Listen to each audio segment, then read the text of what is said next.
buyers, this is Dale Pulet. And today, i-check natin yung actual unit ng 2-bedroom, 50.41 square meter ng Mango Tree Residences. Tara, check natin sa loob. Alright, as you can see, very spacious siya. Bali, ito yung living area natin. Then dito side naman is yung ating dining area.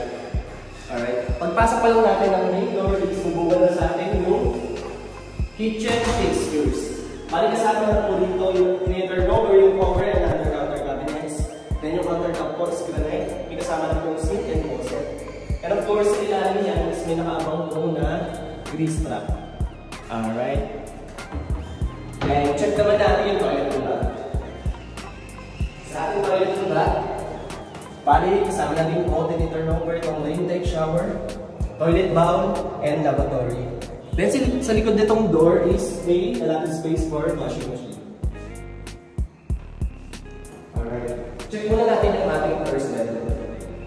Sa ating first bedroom, bagay na bagay yung size ito para sa ating mga kids.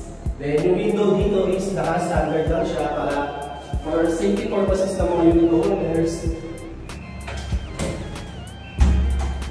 Then may allotted space dyan for air conditioning. Then, punta naman tayo sa second bedroom. Itong bedroom na ito is natawag na siyang master's bedroom. Dahil itong bedroom na ito is may sarili siya, toilet and bath.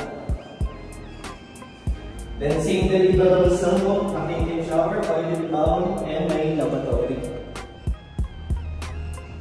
And of course, space left for air conditioning. Then, punta tayo dito sa living area. May lahat space din for air condition. Then dito is naka-floor to ceiling po yung